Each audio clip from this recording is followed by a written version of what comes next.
I had to be a little patient early. I wanted to go earlier, and I knew someone was going to get antsy and go. And once someone went, it happened to be Gary. Just latch on and then go last. Go last was the plan.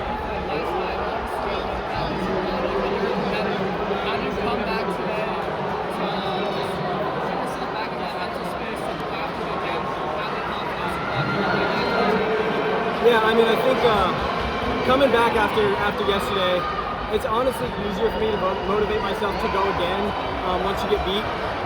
And it was really just, I mean, I was pretty emotional for about an hour, and then after that hour, I let it go. I let it go and focused on today, and I think that propelled me to the win today. So. What did you guys say after the finish there? Did Gary say anything to you? Yeah, I mean, it's just like. He knows what happens, and I know what happens sometimes. I mean, we just go back and forth, and sometimes I'm gonna win, sometimes he's gonna win, sometimes. And I think he acknowledged that what we both did this weekend was pretty cool. And I mean, I came out on top today, and he came out on top yesterday. So it's just kind of that mutual agreement that we're both pretty good right now, and you can't win them all. Those races, I mean, they're gonna be classics. Like in 15 years, we're gonna look back and be like, wow, those are really cool races. Like. Does that even resonate with you? Like, do you even think about that at all? I mean, yeah, I think we look at a lot of the young guys right now, and I think that this is the most amount of people that are going to come out of college and continue on to a pro career that probably we've ever seen. And yeah, people are going to look back at those races and after 10-year pro careers for me and Parker and Gary, and realize how special these moments are. And I don't think I'll realize how special they are until later down the line. But yeah, I'm super happy today.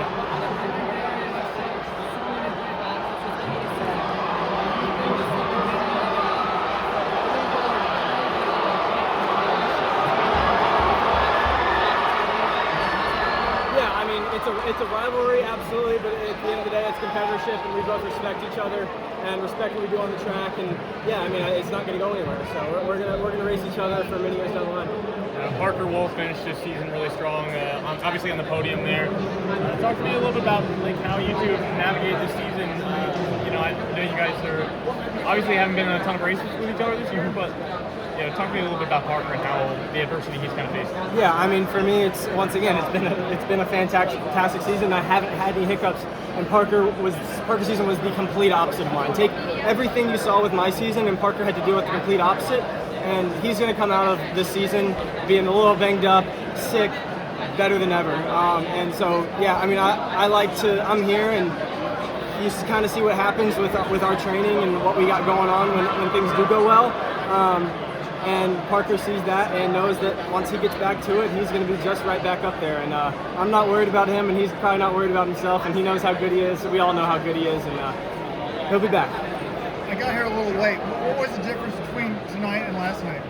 I think I waited a little longer. I think I'm most deadly with 200 meters to go, and obviously in certain scenarios you can't go with 200 to go. And I think in that DMR last night I could have waited, and I chose not to. Tonight I chose to wait, and it worked out.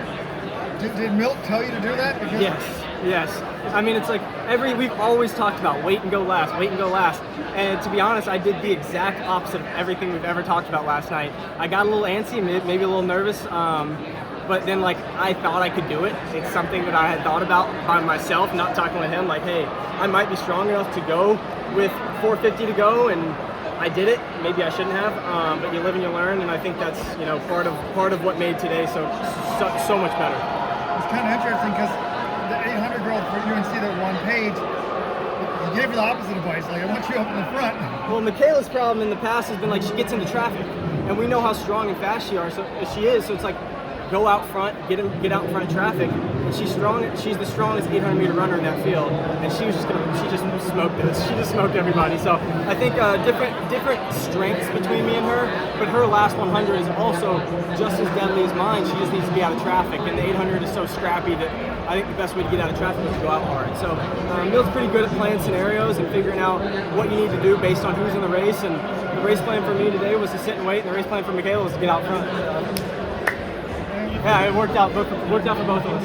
Kind of grown accustomed to this kind of performance season, but back at the beginning of the season, you feel that right now as this national champion. Yeah, I mean, I think I was in a position to do that.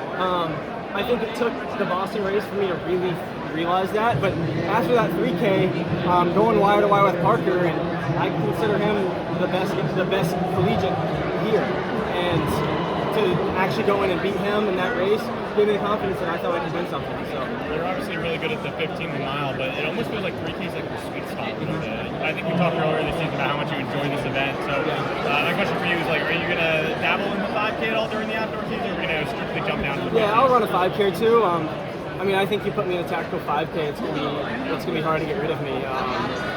I think my strength lies when things are really winding up, and if there's a 5K in NCAA where it goes 13 flat, that might be hard for me to compete in. But if there's a 13:20 race, I mean, I think I can win that too. So I think we'll just see how things go shape up later into the outdoor season. And I think right now probably the plan is to go 15, definitely 15 at USA's.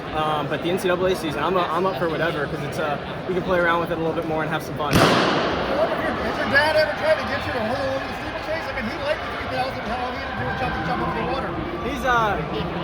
He's letting me do like what I want to do and what my coach thinks is best. I'm sure he wants to see me run the steeplechase. I would run the steeplechase if I wasn't as good at some of these events on the flat track. So never say never. I think I'm athletic enough to do it. Never say never, but for right now, we're staying on the flat track.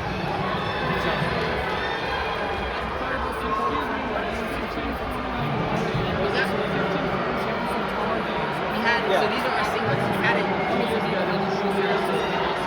Yeah, I mean, you can see there was a whole sea of blue on that side of the track, and I heard him every lap when I came around. So to know I had that big of a support crew definitely helped me out every time I went down that back stretch. So yeah, I think probably the best. It's awesome. Yeah, thank you guys.